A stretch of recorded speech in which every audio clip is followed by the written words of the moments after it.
जोशीमठ को लेकर गृह मंत्री अमित शाह ने हाई लेवल मीटिंग की है और इसी पर बातचीत के लिए हमारे साथ उत्तराखंड सरकार में मंत्री सुबोध उनियाल मौजूद है। सर, गृह मंत्री अमित शाह ने अभी बैठक की है, बैठक में तमाम केंद्रीय मंत्री मौजूद थे। इसके साथ ही पहले अगर हम देखते हैं तो पीएमओ में भी बैठक हुई थी। भाजपा के राष्ट्रीय अध्यक्ष जेपी नड्डा भी लगातार फोन पर बातचीत कर रहे हैं। क्या मौजूदा स्थिति है जोशीमठ में? जोशीमठ में सरकार लगातार, जिस तरह आपने देखा कि वहाँ पर एक जगह पानी फूट गया है और तमाम दरारें आई हैं, करीबन 700 से ज़्यादा मकानों पे दरारें आई हैं, जिसमें 68 मकानों पे बहुत ज़्यादा गंभीर स्थिति थी, तो उनको तत्काल वहाँ से खाली करा के शिफ्ट कराने का निर्णय सरकार ने लिया और जो होटल्स में और गेस्ट हाउसेज में उनको रुकने की व्यवस्था की। साथ ही साथ मुख्यमंत्री स्वयं वहाँ पर कैंप किए, उसके बाद राज्य के मुख्य सचिव को वहाँ पर भेजा गया, मुख्य सचिव वहाँ पर कैंप किए। आज पिछले 5-7 दिन से लगातार मुख्यमंत्री के जो सचिव हैं मीनाक्षी सुंदरम, वो वहाँ पे कैंप किए हुए हैं। तो ये सरकार बड़ी संवेदनशीलता के साथ इसको देख रही है और जहाँ तक लोगों में ये था मुआवजे को लेकर प्रश्न था, तो सरकार ने तत्काल निर्णय लिया कि क्योंकि जो नॉर्म्स भारत सरकार के हैं, मुआवजा आपदा में जितना मुआवजा नॉर्म्स के हिसाब से दिया जाना चाहिए था वही हम लोगों ने अनाउंस किया था।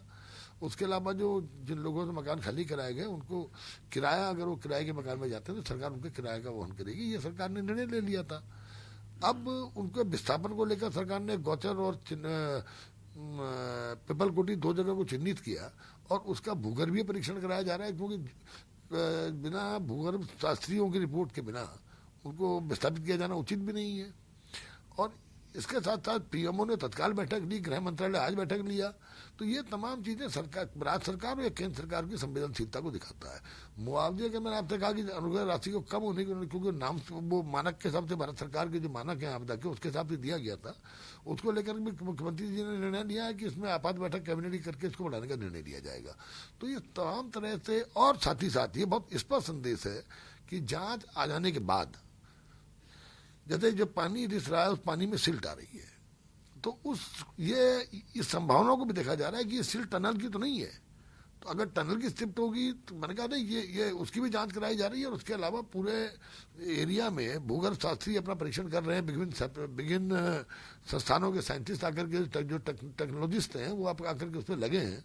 उनकी रिपोर्ट के आधार पर अगर कहीं ये लगेगा कि इनके पीछे हाइड्रो पावर प्रोजेक्ट्स का हाथ है तो सरकार इनको रोकने में गुरेज नहीं करेगी, लेकिन केवल विरोध के लिए विरोध करना ये उचित नहीं है। लेकिन कांग्रेस पार्टी कह रही है कि सरकार की लेट लतीफी की वजह से आज ये स्थिति जोशीमठ में उत्पन्न हुई है। सरकार की लेट लतीफी तो कांग्रेस जाने, क्योंकि 1970 में तत्कालीन जो गढ़वाल कमिश्नर थे उनकी रिपोर्ट ने, मिश्रा जी को रिपोर्ट कमिश्नर थे, उन्होंने रिपोर्ट दी थी गोपेश्वर को इन गंभीर दरारों के बारे में।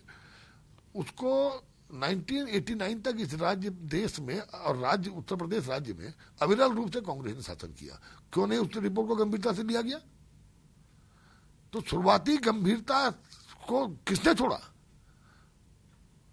तो ये देखिए, मैंने आपसे कहा कि आज ऐसी परिस्थितियों में जब आम आदमी के जीवन का प्रश्न हो, जब आपदा जैसी परिस्थितियां हो, तो सभी दलों को आरोप प्रत्यारोप की राजनीति हटकर एक रचनात्मक विपक्ष की भूमिका उनको भी निभानी चाहिए और सरकार के साथ खड़े होकर सुझाव दें कि किस तरह से लोग, आम आदमी के जीवन को बचाया जा सके, बजाय किसी पे आरोप प्रत्यारोप करने के।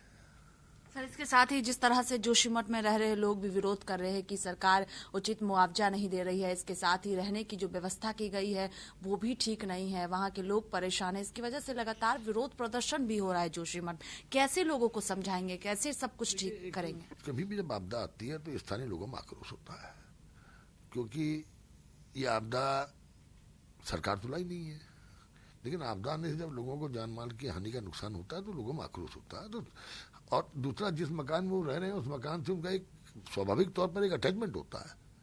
उनको वहां से जब हटाने की बात होती है तो कहीं ना कहीं उनको दर्द दुख तो उनका होगा, और ऐसी स्थिति में जो सरकार है उसी पर आक्रोश दिखाएंगे।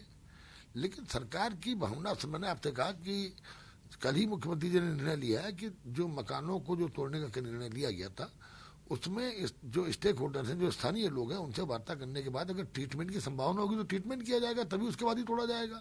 और मुआवजे को लेकर आपात बैठक मंत्रिमंडल की बुलाई जा रही है। भारत सरकार ने भी, प्रधानमंत्री जी ने राज्य सरकार को कहा है कि कोई भी कमी आड़े नहीं आने दी जाएगी जोशीमठ के लोगों के जनजीवन को बचाने के लिए।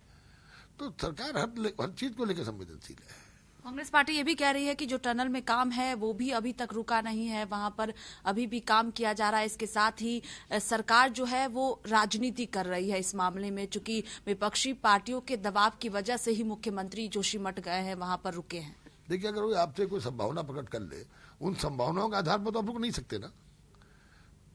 विशेषज्ञ इसकी जांच कर रहे हैं। मैंने आपसे कहा, अगर विशेषज्ञ की जांच रिपोर्ट आने के बाद भी सरकार किसी भी कड़े कदम को उठाने में गुरेज नहीं करेगी। लेकिन केवल सुनी सुनाई बातों पर सरकार के निर्णय नहीं होते हैं। बहुत शुक्रिया बातचीत के लिए। कैमरा पर्सन रोहित के साथ स्वाति पाठक, भारत समाचार, दिल्ली।